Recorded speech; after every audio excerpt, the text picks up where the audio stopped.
And we are live and direct. You feel me?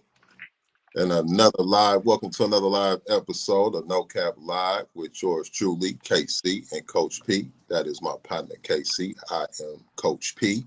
What's up with y'all? Hey, what's up with my partner, man? How you been? What's going on with you? Man, look, same shit, different day. Hold on, man. We ain't do it right. Hold on.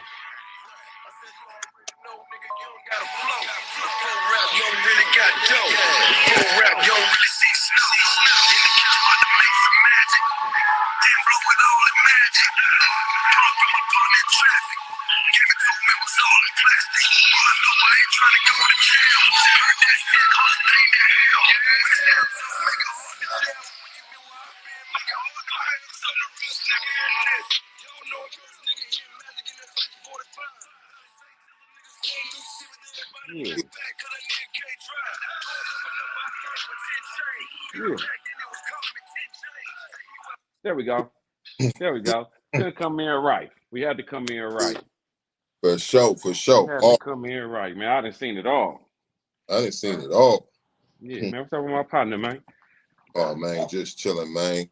You know, it's always good to tap in when we tap in, and, you know, even better when we tap in live and direct, you know what I mean? Right. Yeah. The live stream. Yes, sir. Damn, there was mad today. I ain't gonna talk about it because I was gonna get on with you early when you were talking about doing that sports doing a live and shit. I was gonna do it then, but nigga, I would have had to get off the way we played. The Raiders. Yeah, we looked horrible. It was like 40-6 or something. This ain't even this worse than what we had with AP. Nigga, this shit is horrible. Yeah, man. I think last week they played pretty well, just didn't get No, we didn't. But I think no, we didn't. We garbage. I think that part of the issue is the O-line, big part of the issue. And the Geno Smith. And the defensive secondary. Nah, see, and I know a lot of people gonna start trying to say that about Geno Smith, but I've been watching since day one. And what I've noticed since day one is Geno Smith was the person trying to, if it is Geno Smith, it's only because he's trying to do too much, because he's trying to make up for what's not around him. And that's not really what he should be doing. You know what I mean? Like, Geno Smith is playing, like, from the games that I saw,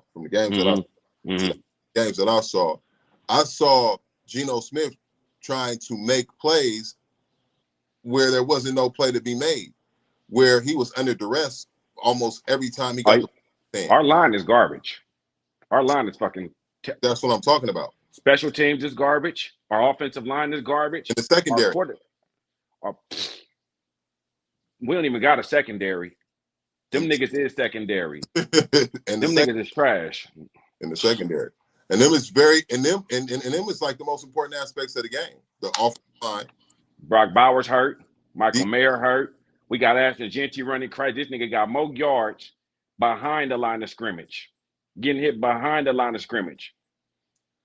The offensive line is definitely, look, football is real simple. I'm gonna keep it real with you. You can have all the skilled players you want.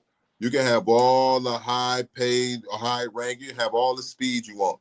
Football is really simple. It's one at the line of scrimmage on both sides of the ball. We ain't winning that. Dominates the line of scrimmage, wins the game. We ain't winning there. We losing that every time.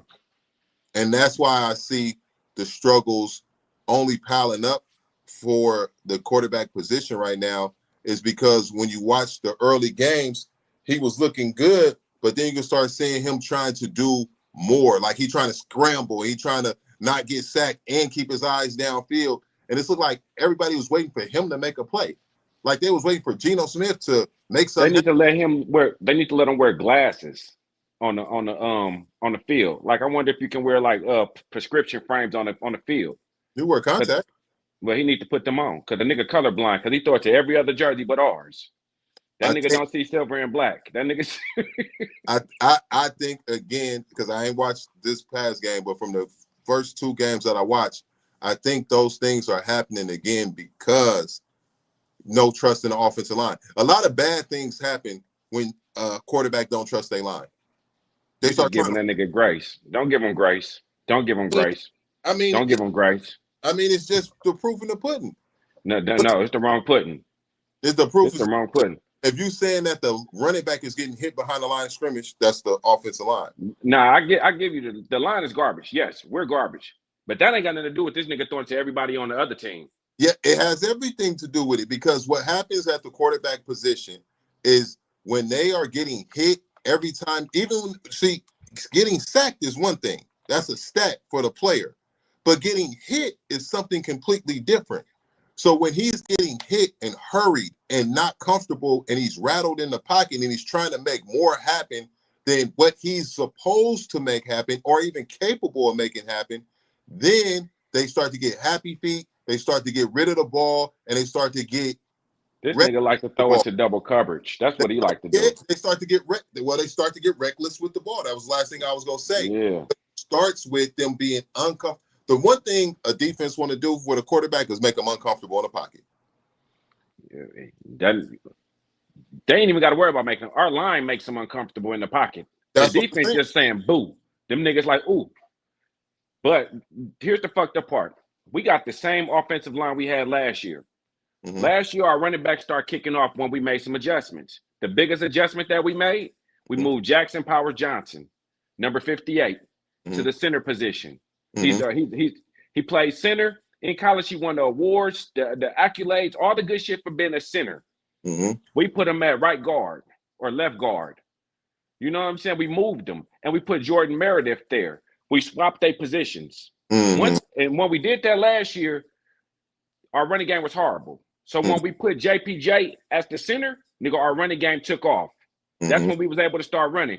Pete Carroll then brought in his damn son, Brandon Carroll, who runs our offensive line and who also is our run game coordinator. And as you see, he said he want to put Jordan Meredith as center because his arms is shorter. He has a lower center of gravity, but the nigga can't block. Get him out of there. Who the quarterback stand right behind? Huh? Who does the quarterback stand behind? Jordan Meredith. This is what I'm agreeing with you. I'm telling you why our line is horrible. We got the same players, but we moved them in the wrong position. Right. If we put Jackson Powers Johnson back to, that's the coaching. But Pete Carroll won't get rid of his son or tell his son, nigga, see, when Jackson Powers Johnson first saw Ashton Jeanty, he went up to Ashton Jeanty and was like, hey, I'm your starting center. JPJ hits out there. That's how JPJ, yes, last week when Ashton Jeanty got all them damn yards. Yeah. That's JPJ. That first game that we won, that's JPJ. Them games that JPJ was out, we looked at like shit. But they still want to move Jackson Powers back to center. Pete Carroll like, no, he's absolutely not going back to center. Well, Pete, you need to go. Pete, you need to go and take Gino with you. See, this is the problem. We done drafted two tackles. We drafted the left guard and the right guard in the third round, and we're not playing none of them. They're not ready. What the fuck did we draft them so high for then? If we're not going to play them. We drafted Ashton Jeanty. We barely get his fool the ball. What are we doing? We drafted Jack Best. You heard this nigga name twice. You heard his name twice. We got Raheem Mostert on the goddamn thing. You seen that nigga run. He took off yesterday last week behind Jackson Powers Johnson. Zamir White, garbage. And I had so much hope for that weak ass motherfucker. That nigga's boo-boo. Can't run for shit, even with the line. It falls on coaching, and I was so happy that we got Pete Carroll. Like, yes, this is the best coach we ever had. Yeah. And he's really disappointed me, really letting me down. And Geno Smith, I was hoping, we got Geno. Geno did good out there. Nigga can throw deep balls. This nigga throws more interceptions than Gardner Minshew and Aiden O'Connell combined. He has the most. He is the second quarterback in the last decade with the most interceptions. This nigga throws to other teams more than he do his own players. Well, I'll tell you what. With all that said, there are three or four teams that don't have a win, and the Raiders is not one of them. Who ain't got one? The Saints? No, they won today. I mean, well, my bad. Let me restate what I was about to say. Coming into this week, there were 3 or 4 teams that didn't have a win. Mm-hmm. That was the Saints, Mm-hmm. the Jets, Mm-hmm. I and thought the Jets won one. the Saints, the Jets, And the Titans. and the Titans. And they got one today. So, I mean, and we play them next week. So I was about to say, so at some point it's going to come down to the one in whatever teams playing each other to get their next win. I'm afraid we might lose to Tennessee. That's how bad we is. This shit don't, bro, we lost 40-6. This shit don't make no sense. Yeah. It's like the team gave up on, it's like the team just gave up our special teams. The Jets are the only remaining winless team right now. We just got our kicker. Our kicker just got carted off. How y'all let the kicker get carted off? Nigga, we lost by a blocked field goal last week. 2 weeks straight, y'all. Come on, man. Come on, man. This shit is atrocious. I tell you what, you gotta it starts with the line of scrimmage, and if you don't have that down, it's gonna be very rough. It's gonna be very rough. Jacoby Myers won a contract. He ain't getting it. He ain't getting it. Trey Tucker is our best weapon. Dante Thornton, that receiver, this nigga, you 6'5", run a 4.2, and can't catch the ball for shit. This nigga can't catch. How you a receiver and you can't catch? From what I've seen, neither can the secondary, because the secondary has had some opportunities. The secondary has had some opportunities to make plays and win games. For instance, right now, the secondary should the Raiders should have 2 wins, because it was the second or third game of the season. They had the lead. Bruh had the pick, and he just number 20, the safety. Then on number 20, unless it's 2 number 20s, the safety was on kickoff or punt. And he was the one dude right there to make the tackle. He ain't do nothing. Dude scored, and they lost that game. That was you talking about last week? The week before last week. Because I remember last week when that nigga ran, I think they intercepted Geno again. Yeah. And the motherfucker was finna get a touchdown. Yeah. He was out, and number 58 slammed the shit out of him. Bop. But yeah, you know, it's still early as far as the new season done. It's I'm talking about as far as the new coaching staff. Sometimes it takes a season to figure out what you have and what you need to fix. So the Raiders will use this opportunity to figure it out with Pete Carroll at the helm. He's not going nowhere this season. And we better go get a quarterback. We better go get Drew Aller. We better try to get that number 1 pick and try to get Drew Aller. I mean, yeah, but if you put, you gotta address the line. Gotta get a line. We got all the shit that bothers me, bro. We got a lot of cap space right now, but we won't go get a fucking player. You gotta go get a line, and then you gotta get get somebody in that secondary. Why we didn't bring back Marcus Epps? When we had Marcus Epps, that's why Trayvon Merrick when he got his bag, because of Marcus Epps. Well, we let him go and we never go get him back. I don't even think he's playing. We could have went and got Jordan Poyer. I don't give a fuck. Give us somebody. Goddamn, who just came from Washington that we got? Nigga, go get Bobby Wagner. Go see if you can pry him away from Washington. Get us somebody. You got a whole bunch of niggas that we don't even know. Yeah. Nigga, get these niggas up off our team. Pete Carroll came here and said, I'm the oldest coach, so I'm going to make y'all the oldest team. We got the oldest players and the youngest players, but it ain't balancing. Nigga, you got to get somebody in the mid group. Nigga, get some 99 players. Yeah, got to fix the secondary and got to fix the line, and then you got a better chance at being successful. And get another quarterback. And you can get another quarterback too, yeah. But we got to get a quarterback, bro. Because this shit, we ain't had a good quarterback. Carson Palmer. Oh, I saw a breakdown film of the Raiders' miscues on the line.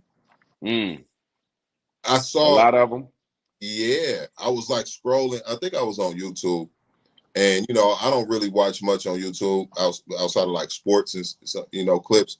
And they had a breakdown, an actual breakdown on the miscues from the Raiders' offensive line. And showed in the highlighted, it was just like, damn. We ain't got nobody. They DJ Glade should be good. All together, like Mm-hmm. the adjustments they supposed to make, like you get him, you block him, you block him. They just leaving people on block. Mm-hmm. Mm-hmm. Because Dylan Parham ain't supposed to be there. Jordan Meredith is ass. We went and got Alex Kappa. He gave up the most sacks. Joe Burrow was happy to get him up out of there. Oh, yeah. Joe Burrow didn't have no line last year. And if dude came from over there, he was the worst one, gave up the most sacks. But they got him in competition with Jackson Power Johnson. You understand? Like, Jackson Power Johnson is the best guard we got. He's the best player on our offensive line, period. But they playing with him. Like, it's something between Pete Carroll and his son that don't like JPJ. And whatever their ego is that if Pete Carroll is in his own way too, because why you didn't pull Geno and put Kenny Pickett in? We got Kenny Pickett. We just traded the 5th round for Kenny Pickett. Put him in the game. Let him see what he can do. Because Geno ain't it, bro. So put Pickett in and let's see what he can do. Because Daniel Jones out there in where Daniel Jones at? Where Daniel Jones at? We just watched him play. Indianapolis. He was just whooping our ass today. Shit. Geno Smith just last year was it. He was one of the leading quarterback, had the passing yards just last year with the same coach over there at the Seahawks. He was it. Not with Pete Carroll, though.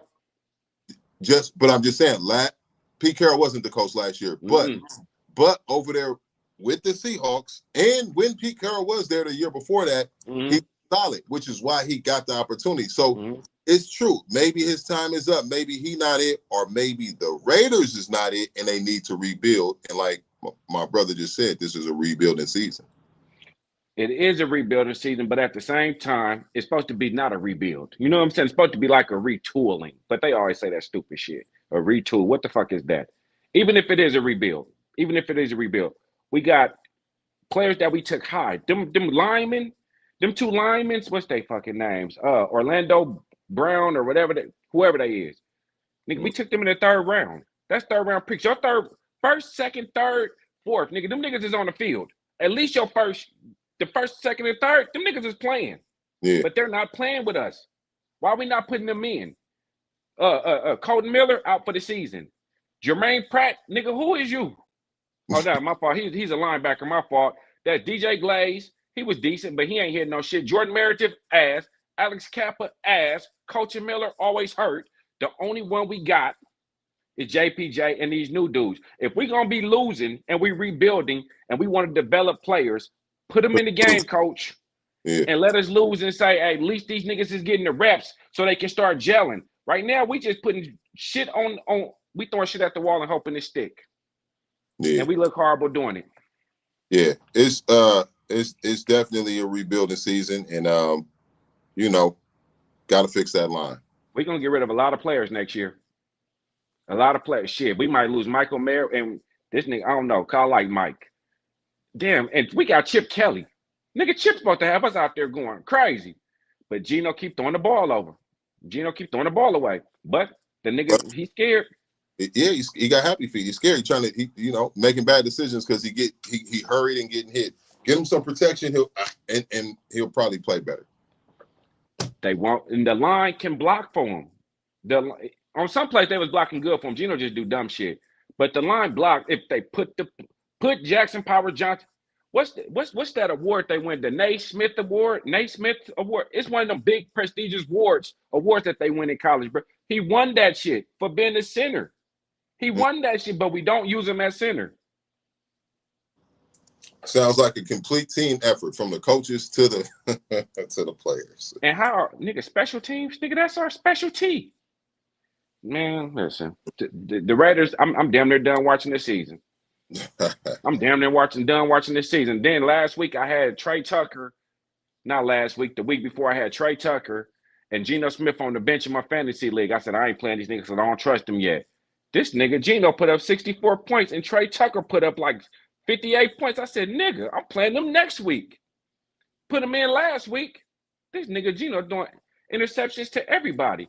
Just, you get a ball, you get a ball, you get a ball. But nobody on our team got the ball. Oh, fuck Gino right now. Gino, if I see Gino, I'm gonna fight him. I hate that nigga more right now than I do Devontae Adams. Get Gino, pull it together, man. You got it, man. Reel them in and get you some wins, man. Go ahead and string together 3-4 wins, and then all this narrative will change. Yep. Yes, That's sir. all we gotta do is win. Just win, baby. Just win. That's it. Because right now we just losers. 3 or 4 wins, and everybody will be singing your praises again. Do your thing, man.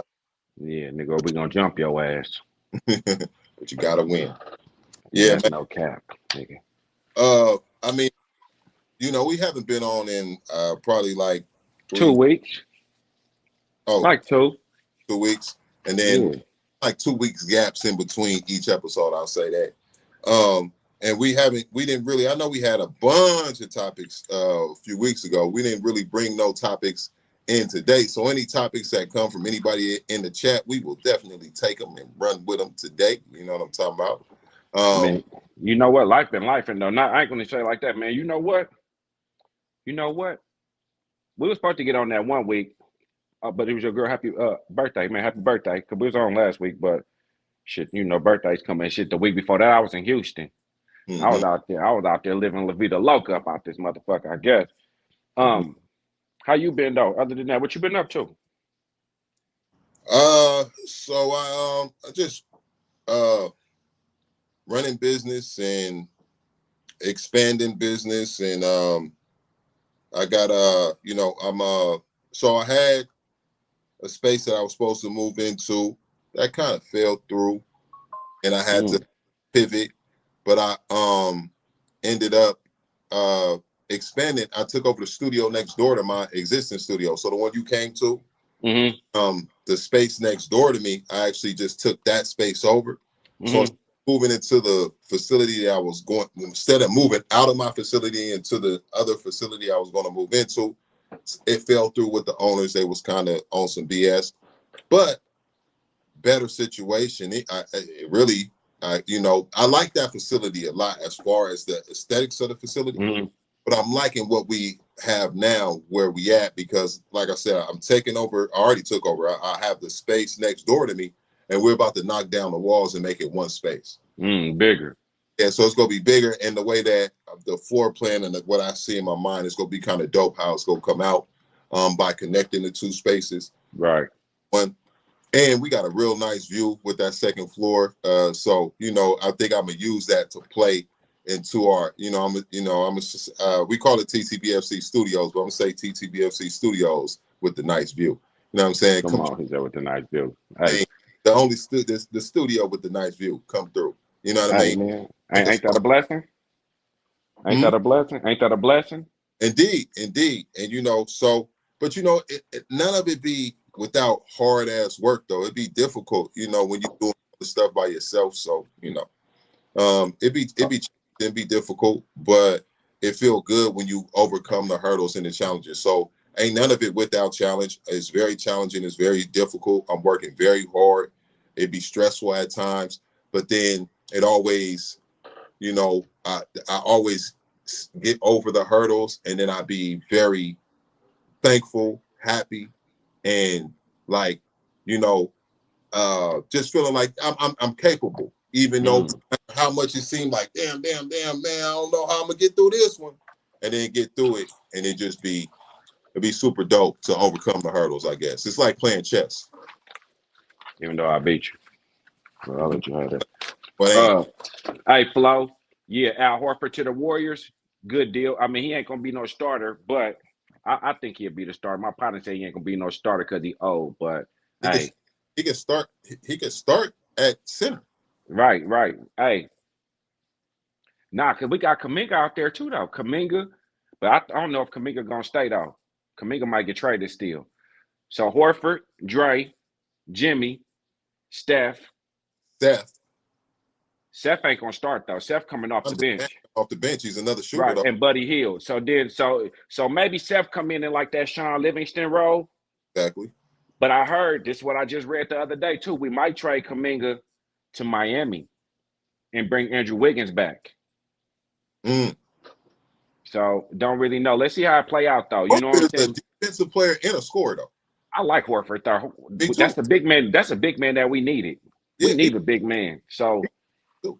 hey. So let's just see what happens, man. I was hoping we could have got Giannis, but let's see what transpires here. You Al know what Horford, I'm saying?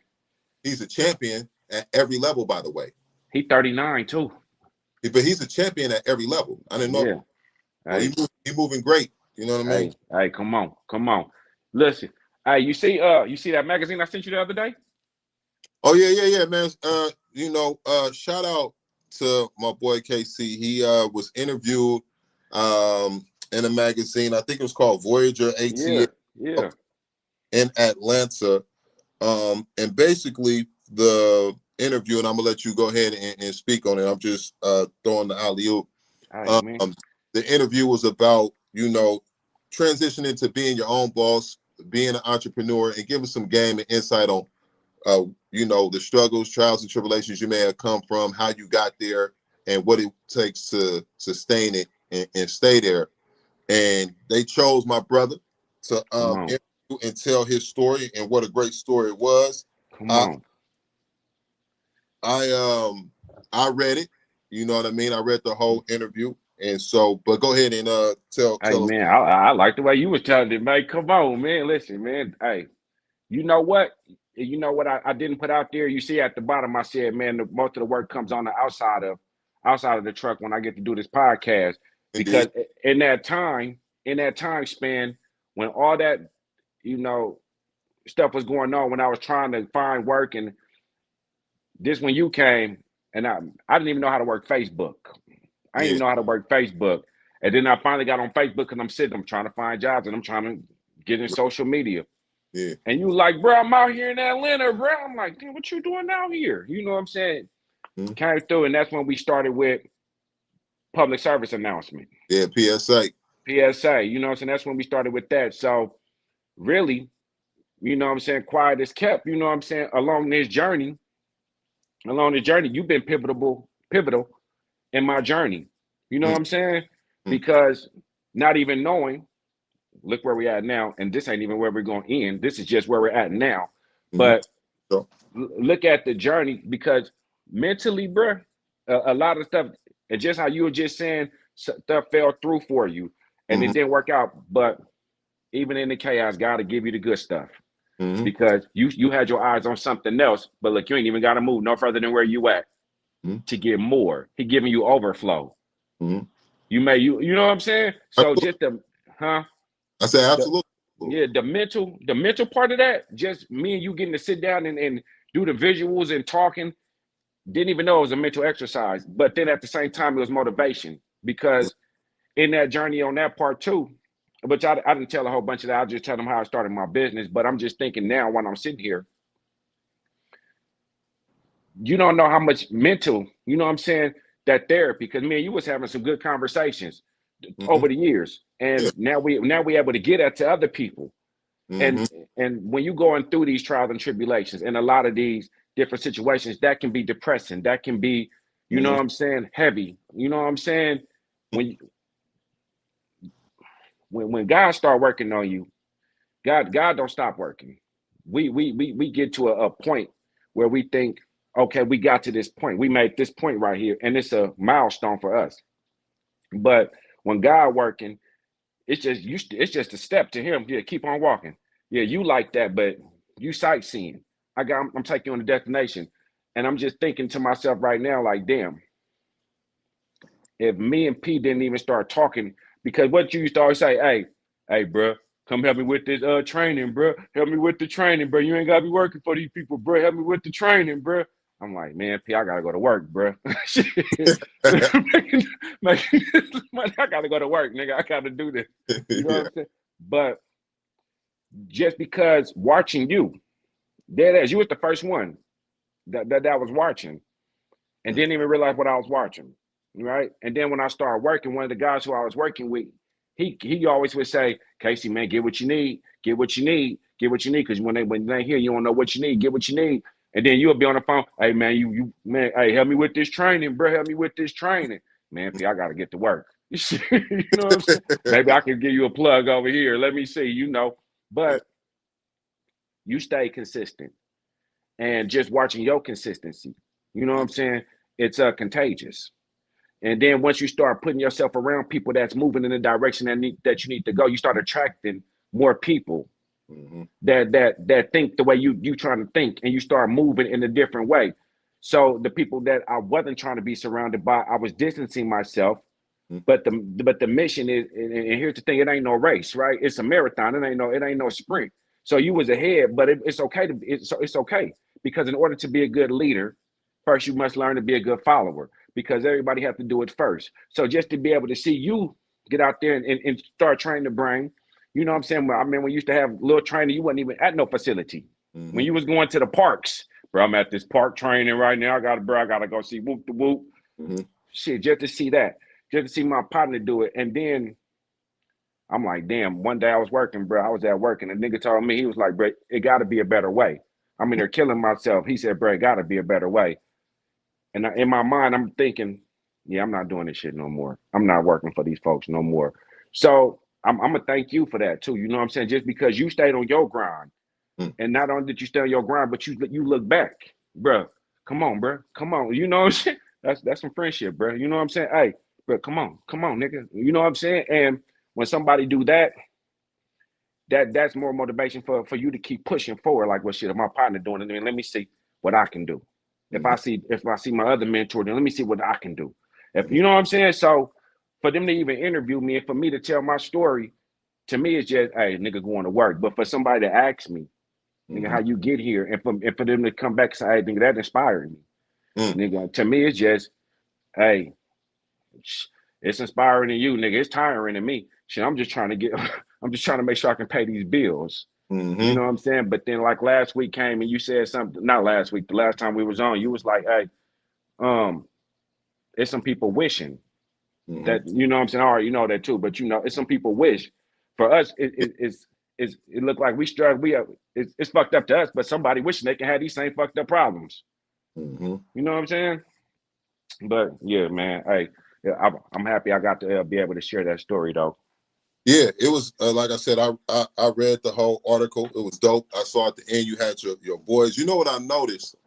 I know you call your youngest twin, right? But three of y'all look exactly alike. Your right, the oldest Kacey, your oldest son. Yeah, that's Kacey. That's Junior.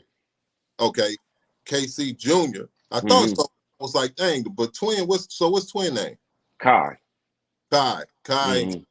So Kacey Jr., he looked just like you too. I'm looking at the picture, and I'm like, he just got his mom, right? But all had the same face. And Kacey looked good, man. Nice looking young man, you know. Solid.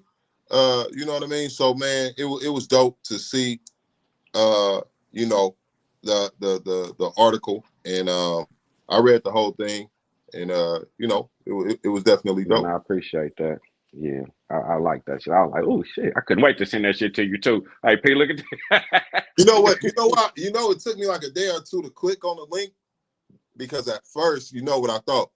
What? I thought you sent me a video clip to watch some shit. So you know me, I'm not watching nothing. I said, so I'm like, I send the clip. I'm like, man, this nigga want me to watch something. I ain't watching nothing. And then I went and I looked and I said, oh wait, hold on, that looked like that's him on there. And so I clicked on it, and then that's when I saw and I read what it said. But at first, when I just first saw the link, because people always be sending, and this is just a PSA, like our first show, but it wasn't public service announcement. PSA still for player service announcement. Yeah, player service announcement. But here's a player service announcement. I be getting heck of people sending me links. I do not watch them. I do not watch, but I did click on that link, and I'm glad I did, because it was an article on my brother, and it was pretty dope. So that was dope. Man, I appreciate that, man. That was cool. Other than that, man, I went to Houston. I went to this Maxwell concert on Friday, Maxwell, and I was very disappointed. What? Very, very, very. And I like Maxwell. So I was looking forward to hearing Fortunate and Pretty Wings and all that good shit. Dude came out like an hour late. show wasn't sold out. He, I mean, to me, you know what I'm saying? Maybe I'm being a hater. It just wasn't. It Maybe. wasn't giving. Why would you hate on Maxwell? Right, like I ain't even trying to. It just wasn't giving what I wanted it to give to me. You know what I'm saying? Like even who I went with was like, yeah, I'm disappointed in this shit. I'm like, yeah, but next week I'll be at Anthony Hamilton. Yeah, that's my guy right there. Even who I went with.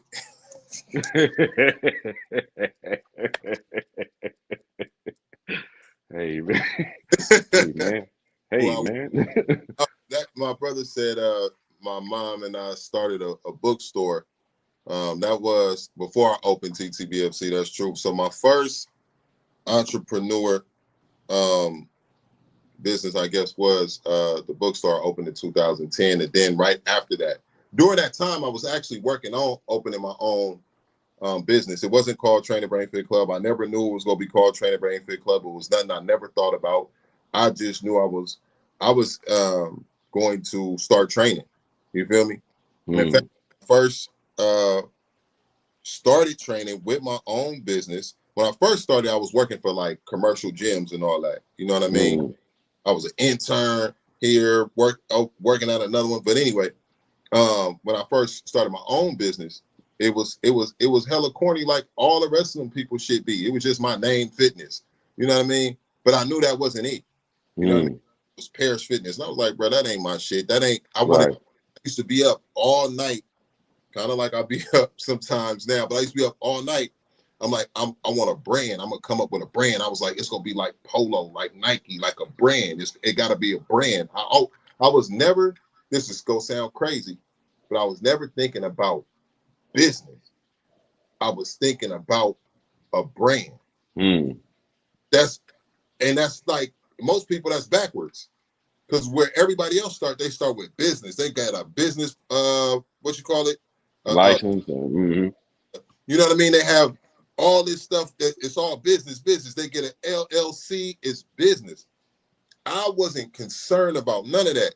My only thing that was keeping me up at night was brand.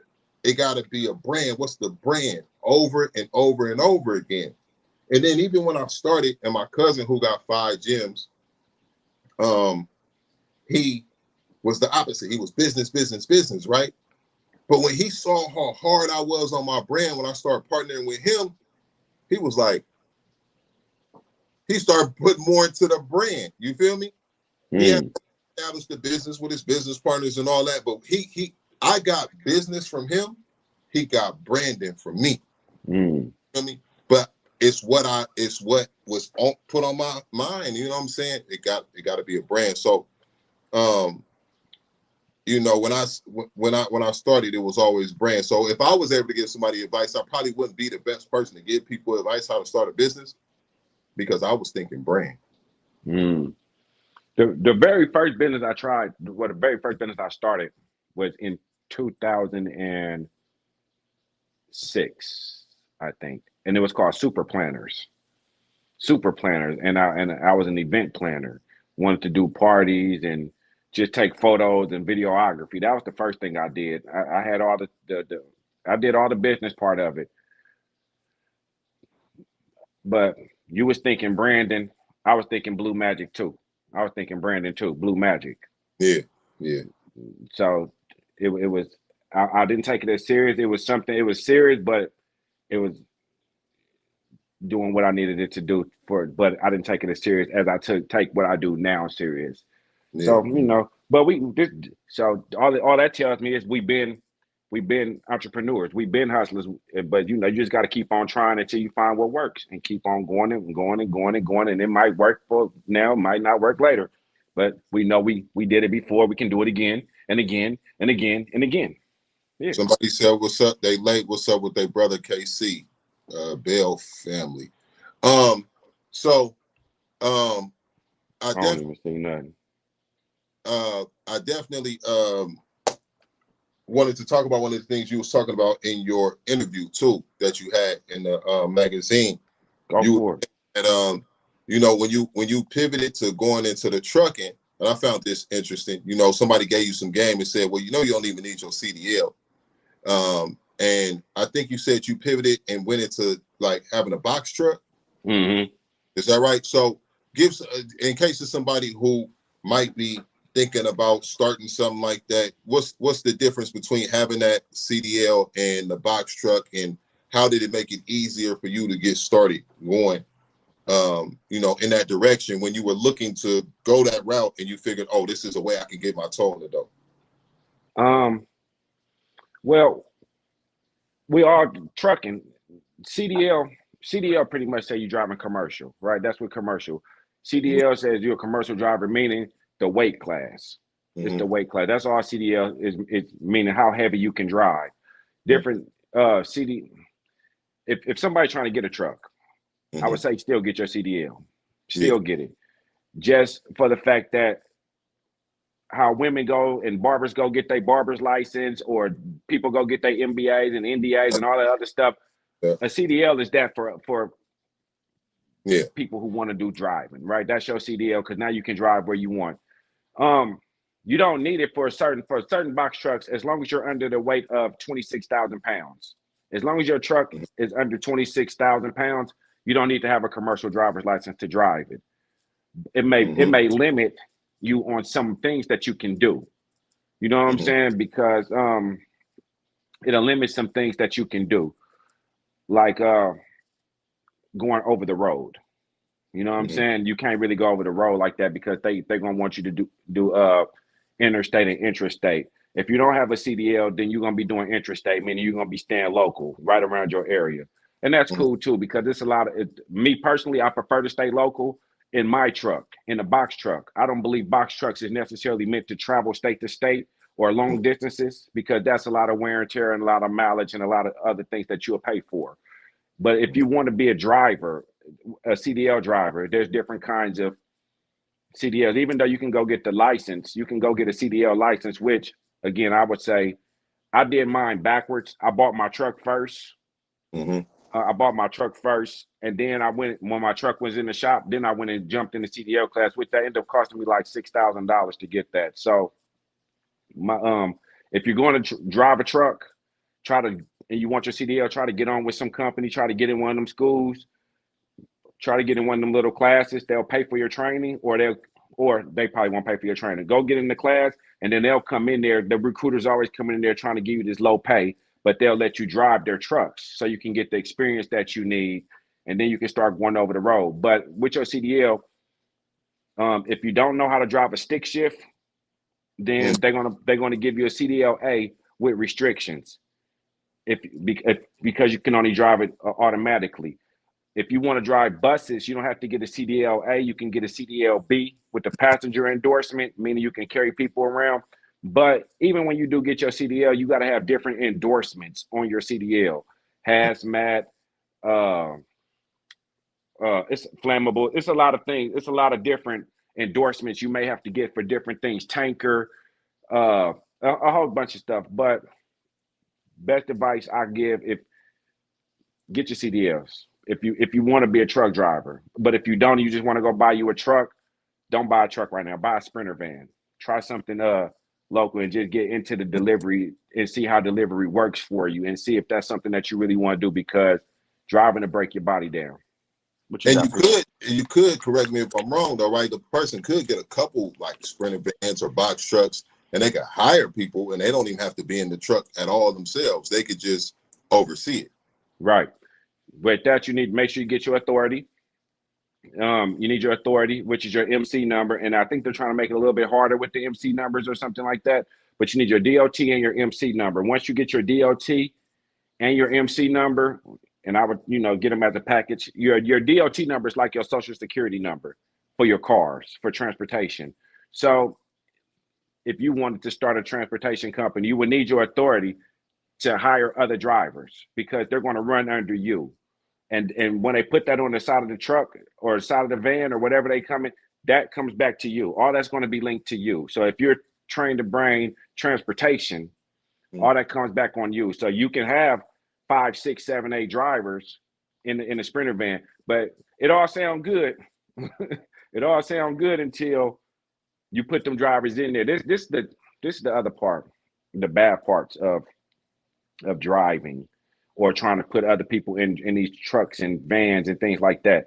If you don't know a person's driving history or their drive, that's why they always ask for your motor vehicle record for 5 years. Because if a person has a ticket, speeding ticket, running the light, whatever accident, any of that, your insurance can now go from, well, anything. I know one guy, his insurance was $4,500 a month. $4,500 a month. And then he went and worked for another company under their authority, and his insurance went to $400 a month. You see what I'm saying? When he got off of his, when he wasn't running his own and went to work under somebody else, the insurance dropped. He was still an owner-operator, but he was an owner-operator under somebody else's authority. So that's a difference too, because driving is expensive. It's expensive. It's expensive. It's a whole. The shit is expensive, bro. It's expensive, and it's, if you're doing it by yourself, my recommendation, latch on with somebody, and learn it. That's my advice. Latch on with somebody and learn how to do it. For sure. If anybody got anything they want us to cover, go ahead and drop that in the chat. Let's see what we got. I know we had some topics previously, things we want to talk about, but I was thinking about, people having like disagreements, like having they side of the story. You can have, like, some people always have their own side of what they want to get out of something. And I think that's the main reason why, there's always like a discrepancy when people have a disagreement. They can come together in business, they can come together in any type of partnership or relationship. But I think most of the time people want something, right? I think most of the time people are looking out for their best interests, even if they say that they're not. So when there's a debate, when there's something that they're debating over, it's mainly because they're trying to prove their side to be right more than they're looking at what's the best for everybody. I think it's like human nature for people to automatically go to the point of trying to prove their side right more than looking at what's actually the best thing. So because that's in human nature, the lines get blurred on what's actually the best thing to do, right? So it can be, like I said, it can be in business, it can be in any type of partnership you can think of. I think that makes it hard for people to scale up when they're talking about scaling up.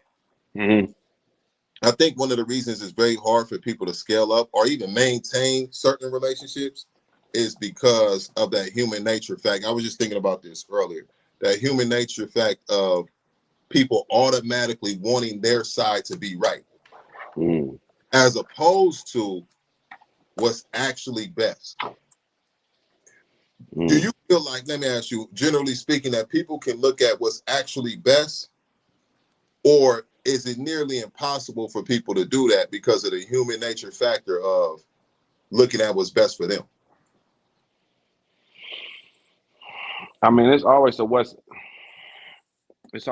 in it for me kind of way that we go about life anyway. Like, I know when they were teaching sales to me, they always said, one thing that you always ask the customer, what's in it for me? The customer always asks, what's in it for me? So I think everybody's going to know, how can I benefit from this? So your point may sound good. You know what I'm saying? Your part may sound good. You may say, man, we need to do it like this because it's going to work better this way. In my head, I'm thinking, yeah, but nigga, I got a plan in my head, nigga. And if I do it like this, I can get this real quick.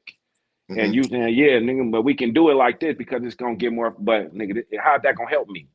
How that's going to help me? Now the problem that now we need to convince each other which side is right. So I get what you're saying. How do you fix it? But that's where compromise. You got to use logic versus emotion. Shit. Compromise is a key. That's what I came up with too. I was like, that's where, not compromising who you are, what you think is right, but coming to a common ground. But I just, like C. Bell said, that's where you need to realize you have, what do you say? You realize you got 2 ears and 1 mouth. People choose emotions over business. But yeah, you got to realize you got 2 ears and 1 mouth for a reason. Yeah, I just notice a lot of times when I'm speaking to people, or when people come to me and speak to me about stuff that don't even have nothing to do with me, they tell me. When I start to what's coming in my head is like, dang, I can hear this person trying to tell me why they are right. And even when I'm in, debates with somebody myself, I can hear them trying to stand up for why they feel like they are right. Right? Right. But what's actually right? You feel me? What's the actual best course of action? What's the actual next best step? What's the next best thing for the partnership or the business or the goal? The goal, what's the next best thing for the goal? Or is it only what's best for you? I think the best way to handle that, I think, Is it what's best for the goal? Yeah, it's Or is always that what's the best for the same goal. as what's best for you? It got to be, what's the common denominator? What are we both trying to get out of this? You know what I'm saying? What are we both trying to do? Because coming in, I'm assuming, if as long as it's business or whatever we're talking, money got to be the motive. So it could be a romantic relationship. Whatever. Well, that's what we need to find. What's the common denominator? What are we trying? What's our common goal here? That's where it got to come into it. What's the common goal? Because we don't both need to be strong in the same areas. So this is the business. Everybody don't need to be good at the same damn thing. This is what makes the business go around, because I know I don't know everything. You know what I'm saying? So if you can show me a better way, hey, bro, we can do it like this. And we might, because this what I did. Oh, well, let me try that. See, then once I see how it works for you, because it's a copycat. We all copycats. If I see you just went out there and made a play and I seen how you did that play, I'm gonna try to do that same play that you just did. Now I'm gonna try to finesse it a little bit, or I'm gonna copy exactly what you did. And it's gonna be vice versa. But the problem is we get stingy. We get stingy because don't nobody wanna. I'm not gonna tell you what I did so you can go get in on my bread. I'm not gonna tell you what I just did so you can go do what I just did. We get stingy. And the problem is, this is the fucking problem. Don't nobody want to share information. We want to try to hold all the information into ourselves because we think we better. And I'm gonna try to get more further. What we have to realize that, and this is what people need to make their common goal is, nobody can do it on their own. You're going to get farther. See what C. Bill just said. You got 2 ears and 1 mouth for a reason. We can talk all the shit we want, but if we listen to motherfuckers, then we can get further. And the shit that we say will come out better because somebody might give us a little bit better information. What I be telling my people, man, be fast to listen and slow to speak. You know what I'm saying? Because you don't know what you're missing. But we be so caught up on the what's in it for me that we want to hide the information. We end up self-sabotaging ourselves with our greed in whatever form or studio we in, whether it's relationship, business, because it's all relationships, because even relationships is business. What's the common goal? But as long as that's where what you say all the time. This is your word right here, your sentence right here. Lay the hammer down off the rip. What's the common goal? What's the common goal? If we can establish that in the beginning, then we can eliminate a whole bunch of the disagreements. It's gonna still be disagreements, but if we know, P, I know you know good branding. I know you know how to brand us. I know he know the business. I know this. Let's put this shit together and let's move forward. Everybody gotta know their role. And be willing to grow within that role and know that role.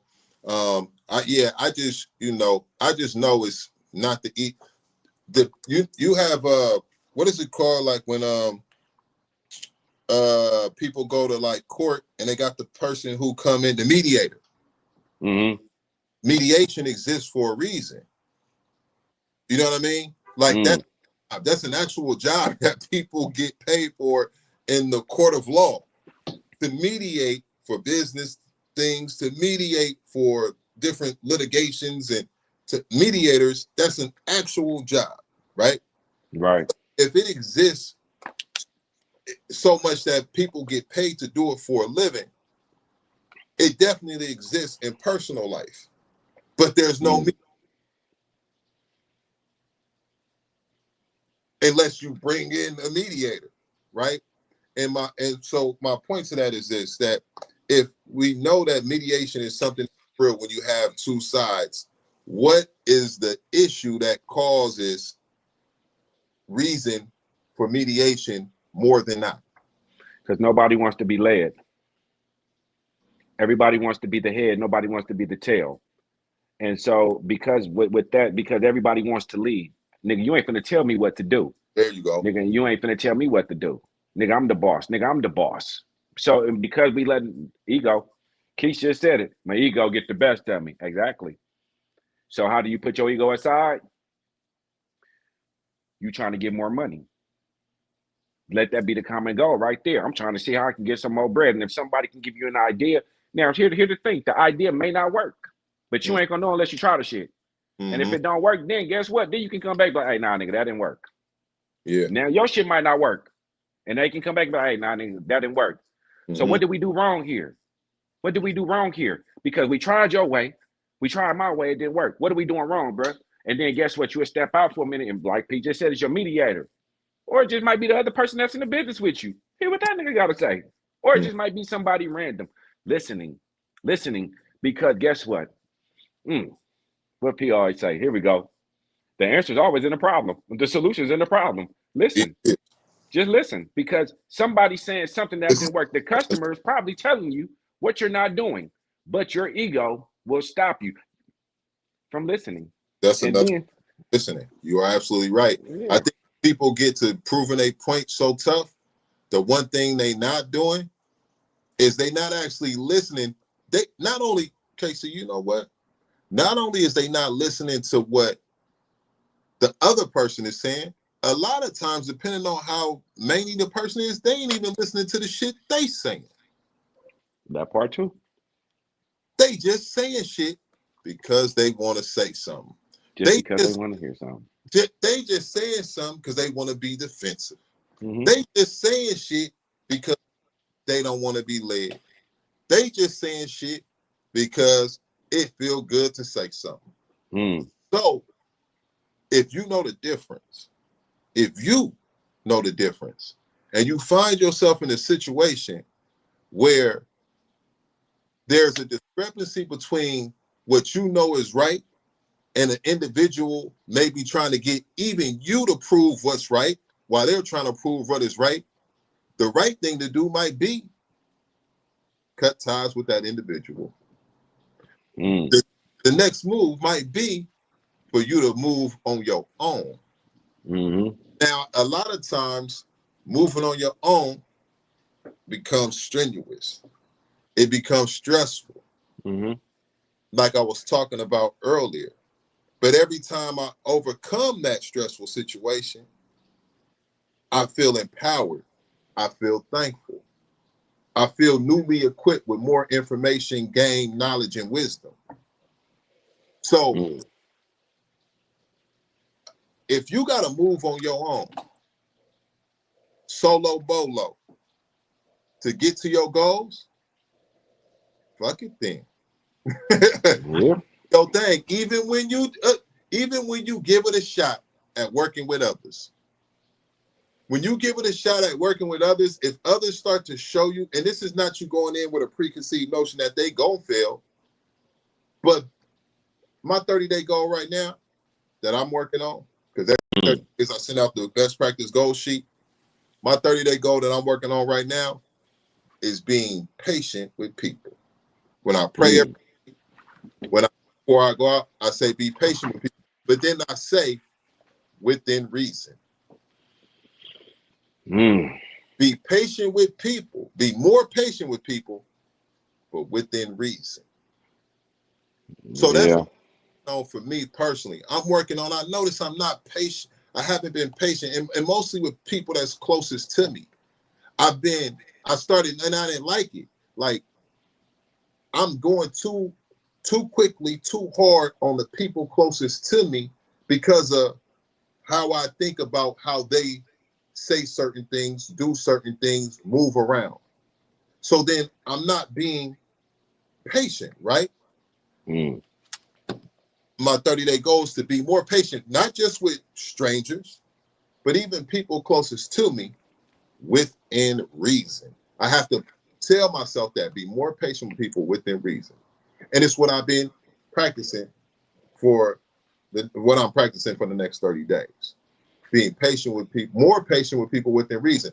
And I did it the other day. I was talking to somebody on the phone, and what I was about to say, right as I was about to say it, changed into something much better. And I said what needed to be said without what I was about to say, how I would have normally got at the person I was talking to.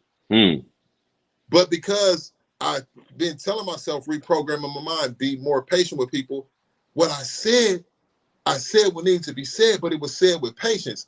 And right when I did it, I was like, hey man, you did it, to myself.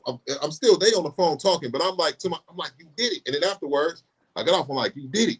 That was patience right there. Because in that moment, boy, that ain't what was finna come out.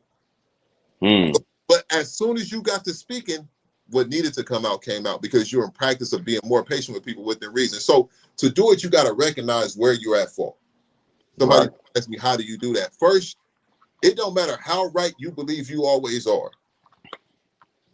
You got to recognize where you may be at fault or where you can improve. That's the first thing. Be willing to recognize where you can improve, no matter how much you are great or right. See where you can improve. And then be willing to put the work in and have the self-discipline to do so. So it ain't that the people around me is changing for the better.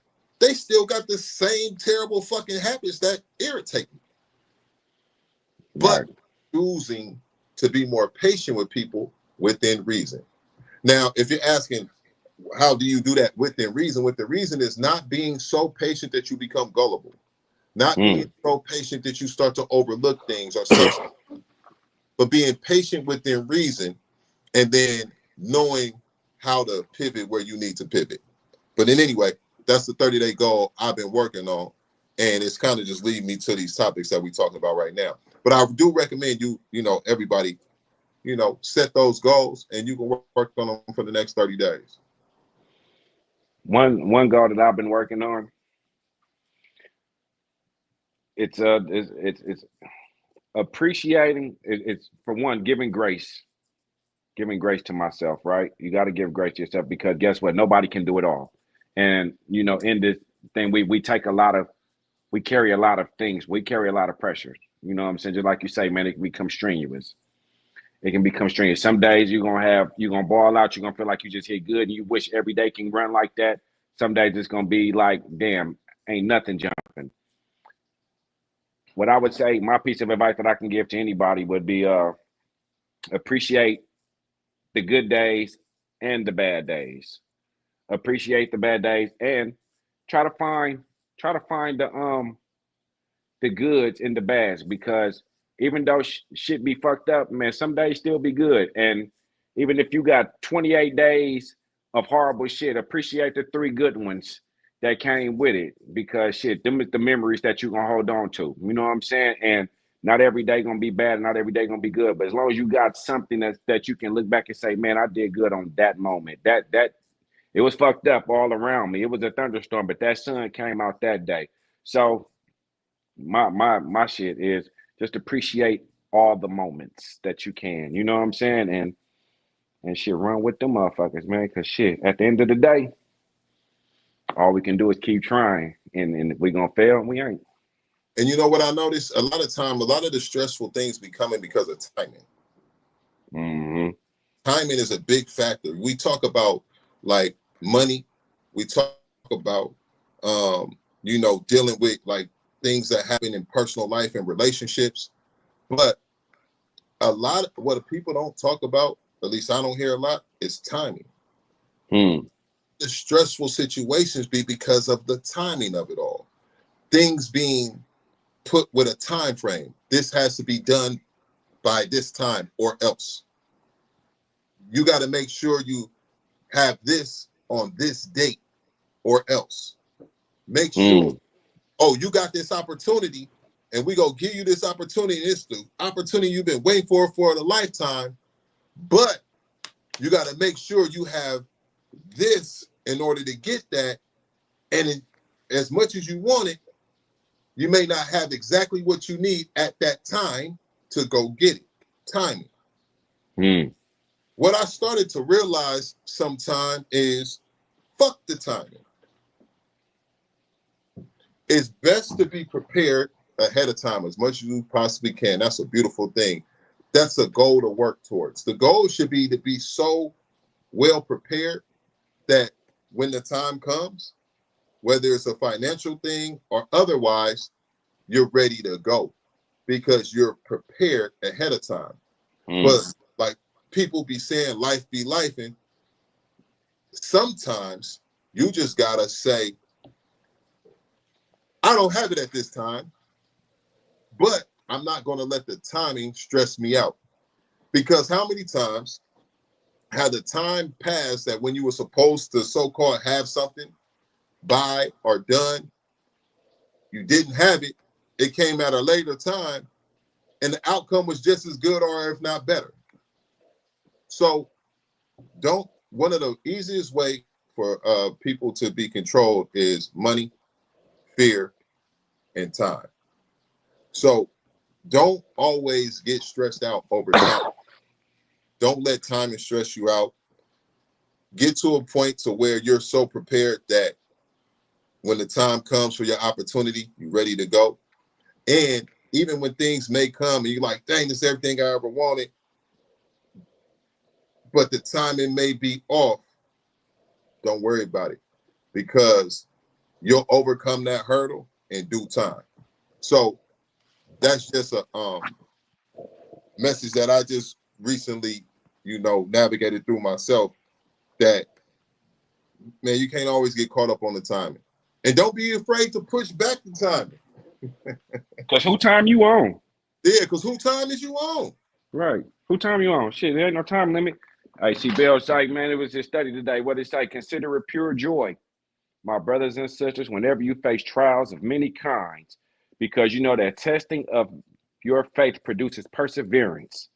Let perseverance finish its work so that you may be mature and complete, not lacking anything. Listen, that part. I just know some days it'd be messed up. I know you can't have a testimony without a test. I know we get tested, and we in some testing times right now. So you either gonna get out there and let this shit take you under and feel like you messed up, or feel like the weight of the world is on your shoulders every day, and it is.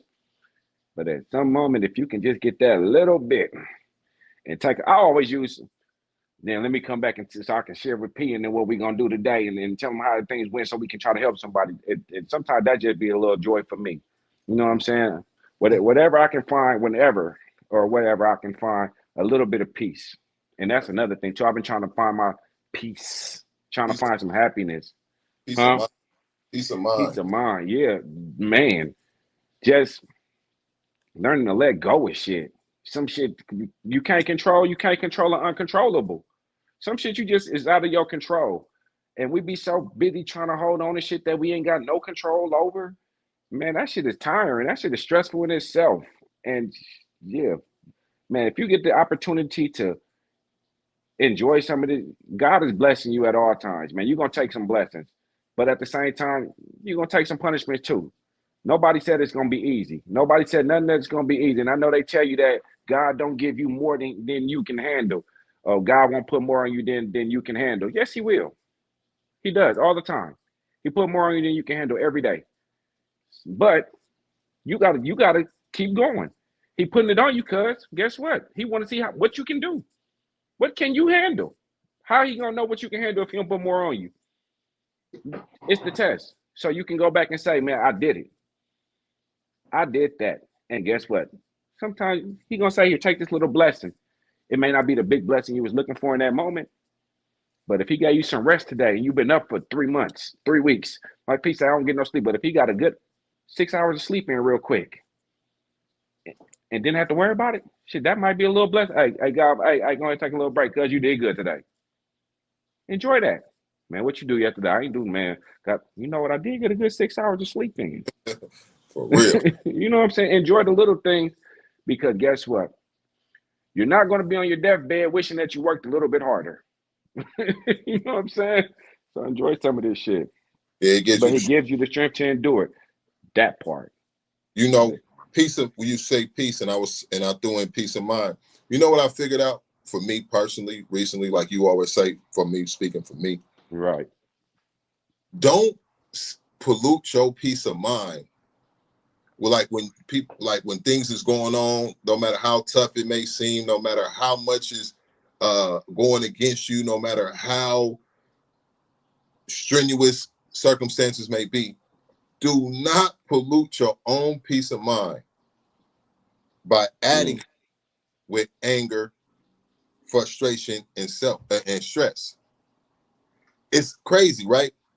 Like logically, be happy as possible, even when faced with tough times, or hard obstacles, because the more a person becomes stressed, or the more the person becomes angry, the more the person becomes down or sad or whatever they might be feeling, they only affect their peace of mind even more. There's a situation that's trying to affect their peace of mind.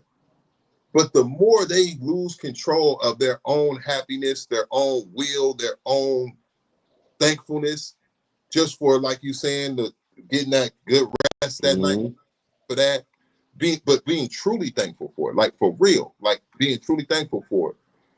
The more they overlook those things, they're only adding and compounding to the problem. So you, like my mom said a second ago, you control what you can control, right? And I think you said it too. That you can control is your response to these tough times, your response to the negative energy. Like, don't just sit up and compound a problem with being negative and angry and sad, because at some point you got to get back to your happiness, your peace, and your joy. At least I would think so. Find those little pieces of thankfulness and be mindful of those things, so that you know what I mean? And at least for me speaking, what I start saying to myself is, man, what I ain't gonna do, what I'm gonna do is I'm not gonna add stress to this stressful problem. The solution is always in the problem, but the solution definitely ain't stressing. So this might be a stressful situation, but stress plus stress only equals stress. So I'm not about to add stress to the stress. That's crazy. I'm not about to go stress plus stress equals feeling good. I'm gonna go, wait, this situation is stressful, so hold on. Let me remix how I go about it and find a way to get through this, so that I know I get to the outcome that I already know is coming anyway. I know I'm gonna be good anyway. It might take some time to get there, but Nick, I'm gonna be good for sure. Yeah. What I also know that I've been trying to implement is how you start off your day. How you start off your day dictates your day. You know what I'm saying? Lately I've been waking up praying. I wake up getting God, talk to God for a minute, and I know y'all know I'll be in my prayer closet, but I wake up, I talk to God, and I let that set the tone for my day. You got to set your tone right, because just like you say, Forrest Gump gave us that message a long time ago when he made that bumper sticker. Shit happens. Shit happens. It's gonna happen regardless. You eat, you gonna shit. You know what I'm saying? What Flo say, man, people say they got too much on their plate. He says, stop eating. You gonna eat, you gonna shit. Shit gonna happen. It's what you focus on. As long as you got as long as you know what's your common denominator, what's your goal? What's the destination we trying to get to? Because the shit gonna happen. Guess what? You're gonna run out of gas, the client might not come today, shit, you might not have enough money to do something. All that shit's gonna happen. All that shit's gonna happen. Mentally, you already know it's something gonna happen. What's the Newton's law? What can go wrong will go wrong. Fuck that. It will. But you still gotta get somewhere. So focus on what you're doing. Get there.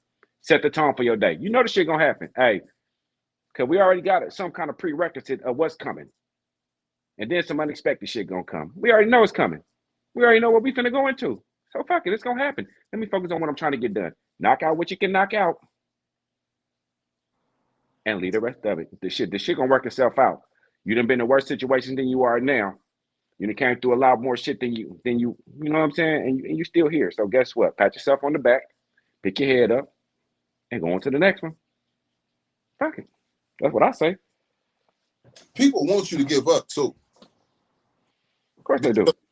People people you don't know, people you do know, just people in general, because people, like they be saying, survival of the fittest. You know, somebody got to lead and others got to follow. Somebody got to be willing to, stand the test of time and do what it takes. And others, because they need people who settled at a certain level. Because them the people I'm going to employ. Them the people I'm going to get to do the grunt work. So at the end of the day, when you see a person at a certain level, not everybody, because some people, get stuff handed to them. But when you see people who work from the ground up, it was just that work. The same, everybody's story different, but you look at them and you say, man, dude doing good, baby doing good. You don't know every obstacle that they had to get over and currently going over to get to and maintain that good status. And the difference is they was willing to do it. Mm-mm. They was willing when faced with the same hurdles as somebody else. They put the hurdle, it's what is it, 8 lanes on the track? Mm. And the hurdles up all the way down the track for everybody, but somebody go be first. Somebody go trip and fall over them and not get up, but somebody go win. And somebody go be running right next to them, pushing them, trying to get there too. And they may come in second, but they didn't give up. So it ain't just because you see somebody winning, they won running the same or similar race in their own lane, though. In their own lane that you running. Mm. It's hurdles in their lane too. Right. But they just chose to be great at it. Overcoming obstacles. Be great. You can be great at overcoming obstacles. You can withstand and see these hurdles just like everybody else. And you can say, no matter how difficult it is, I've overcome obstacles before, and this is another one I'm going to overcome, because I know every time I overcome an obstacle, there's something great on the other side. So I believe in my ability, and I'm great at it. I have the ability to be great at overcoming obstacles that are in front of me. And remember this shit. Just because you see somebody doing good or think they doing better than you. 5 days. Work 28 years to miss 5 days. And look where that put him versus somebody else who was in the same. You understand? That what I was saying. Some people got hater mentality. Well, fucked up. Just because you see somebody else doing good, it don't mean you doing bad. It don't mean you doing bad. Doing you might just be doing you. Yeah, they just because you ain't doing what they doing, shit. They might be shit. What they doing is, but they on their shit. You on yours. They might be saying, "Hey, you doing good over there, pimp. Hey, you doing good too." Salute that person, man, and keep pushing. Guess what? Hey, C Bell, you know what? Man, I worked 11 years, 12 years. I didn't miss no days. As a matter of fact, I would even go to work. And be sick in the building. One day I went to work and I set up everything so these folks can get up out the building early. I worked, had all the pallets lined out, all the paperwork done, and I left. I was out down there, couldn't even breathe. Had to call my wife at the time to come get me. Come get me. I can't even move. Came and got me from work. I set out everything for these folks. When I came back to work like 3 days later, I said, yo, what time y'all got out here? Like 6 o'clock, 5 o'clock? He said, Kacey, we didn't get out of here until 11 o'clock. I said, how the fuck did y'all not get out of here until 11 o'clock? I set out everything for you. He said, Kacey, I don't know what happened. I said, that shit don't make no sense because I already did all the work. He said, Kacey, you know what they call it? I said, what? He said, a raise. I went and asked them folks for one too. I said, "Can I get a raise? I need a raise." They told me, "Man, we'll see what we can do. We'll see what we can do." They didn't give me no raise. I quit. I didn't quit without a job, but I went to the next one, and that's You where that talked magazine, thing huh? too. You talked about that in your That's what I was. That's where it started from in the magazine. That's where it came from because I was asking. I was working so hard, killing myself, and that's where I told you the other guy at the other job when, bro, I would get up and go to my morning job at 5 o'clock in the morning, and I wouldn't get off of there before I start working two jobs. I wouldn't get off of there until 7, 8, or 9 o'clock at night. Then I start working the other job where I would get there at 5 o'clock in the morning when I quit the first one, and then I get off at 4:35 or 6. So, but I'm like, damn, where else can I go? I'm bored. It's not no growth. Then I start working at the Publix, and I'm getting there, and they start at 4:30. So I had to cut the hours from the other one. So I'm getting there at 5, but I'm leaving at 2:30, 3 o'clock. Going home, changing clothes, and going to work at the night job. And this job, one is a heater. I'm in there in the metal fabrication warehouse, and the other one is a freezer. So I'm going from hot to cold, but I'm leaving at 3 o'clock, getting back home about 3:30, 3:45, get change clothes, get my lunch, and go to my next job. And on this job, I'm running all day, bro. I went in there, I was 230 pounds. When I left out of it, I was 170 pounds. Looking sick. I caught COVID and everything in there, bro. That's when Buddy told me, man, it got to be a better way. But in my mind, no matter how hard it was getting, no matter how hard it was finna be for me, I knew that this was going to be the last time I let these people make $1 million off of me. If I can do this for y'all, I know I can do it for me. Or at least I'm going to give myself the chance. At least I'm going to shoot the shot. You're going to miss 100% of the shots you don't take. I was betting on myself. So if I'm killing myself for y'all and I'm in here killing myself for y'all, what the fuck can I do for me? I start thinking about what's in it for me. And I got tired of them giving me drops in the bucket, and I went for the whole goddamn bucket. I want my own bucket. And that's what made me go get it. So, see, Bell, I get it, man. You work all day, and now look at where you at. And where you at, you goals. That's goals, man. But you know what I'm saying? How did he get there? Shit, hey, share with me, because this the path that I'm on. This is the path that we on. You know what I'm saying? So that's how I look at it. So I salute you for being able to go on all the trips that you go on and kick it and give back to the community and put, man, look, man, you make that video. Come on, man. I said, ooh, that shit made me feel good. Ooh, come on with it. You know what I'm saying? Just to see you giving back. So that motivation, shit like that motivates me because now how can I go and do that and outdo that? Can I take that to a bigger level? Because that's something that I would want to do. Go ahead, P. Well, in those 11 years, if you was working at TTBFC, you would have had way more days off. Because you wouldn't have brought your ass up in there sick.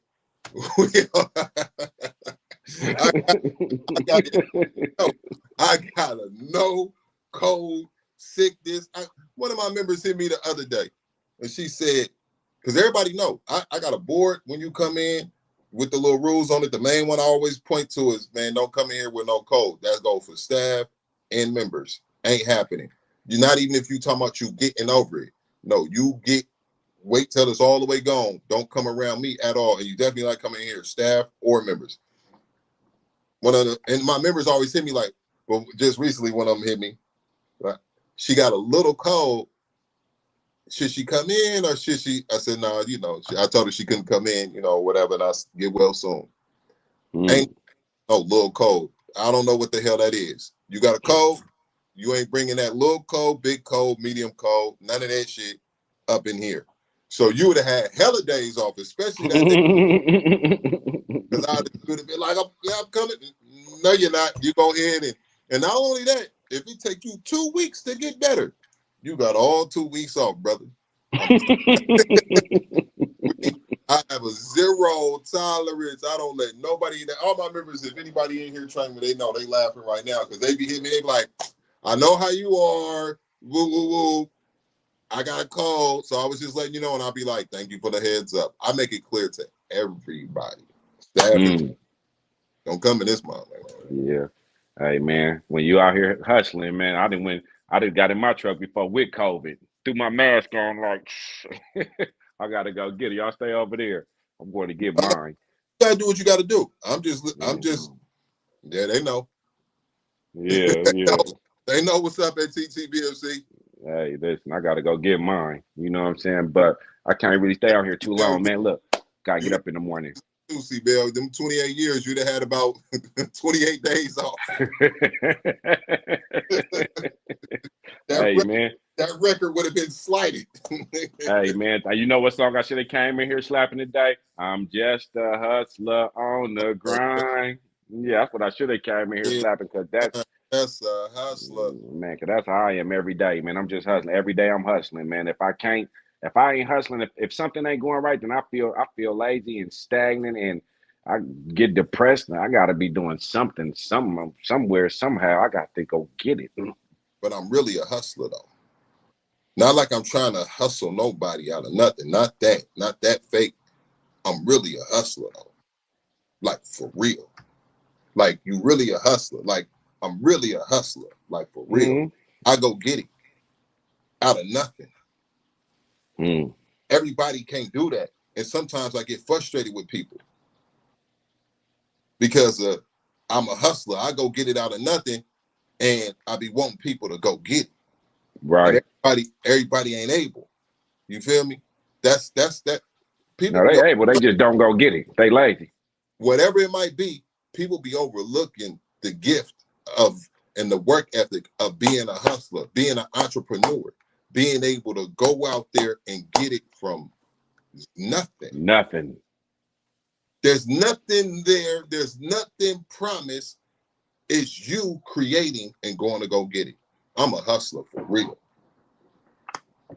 And a player. Ain't no going back to no yayo. Ain't no yayo. No, but listen. Ain't no jayo. But that ain't the only way to hustle. But I'm a hustler. And I'm thankful. I'm so happy and thankful that I'm a hustler. I'm thankful that I'm a hustler. And I recognize and salute all the other real hustlers. I don't care what you selling, whatever it is. I recognize and salute all the hustlers, because hustling ain't in everybody, and it ain't easy. Man. Hey, nigga, we'll sell a dream to the sleep if you let me, man. Come on, man. I'll sell sleep to the bed. You better know it. And wake them up and sell it to them again. Hey, man, you know you only get like 6 hours on this thing, man. Let me go ahead and buy this value pack from you real quick. Let me go ahead and give you this player. As a matter of fact, just get the membership. I'm going to give you all this shit for $19.99. Wake them up and make the dream a reality. Man, you better listen, man. Come on, man. Lemon pepper stepper. Lemon pepper stepper. Come on, listen. We got to get up out of here, though, P, man. We're supposed to, well, I didn't say a quick hour, but we did an hour and a half today. I got to get up early. For sure. So we appreciate y'all rocking with us, and y'all been rocking with us the whole time. So we really appreciate that. We back on, man. Look for us every Sunday. Invite a friend. Hit us up in between now and next Sunday with anything you would like us to bring up, any topics. And don't hesitate to put topics in the comments as well that you want us to tap in with. But, man, that's another live episode of No Cap Live with Kacey and Coach P. We appreciate y'all as always, man. Stay tapped in on our Instagrams, our YouTube, and in real life, tap in too. You feel me? Hey, man, we appreciate you. And to the next one. What's today, Sunday? Nigga, we got on Sunday. We see y'all next Sunday. Maybe, might be before that. I ain't gonna say nothing, though. I ain't gonna say nothing. Because the nigga, we all say something, we don't even get on. We gonna try. So we'll see y'all next week. Hey, be smooth, brother. Yep. I don't know how to log it off, though.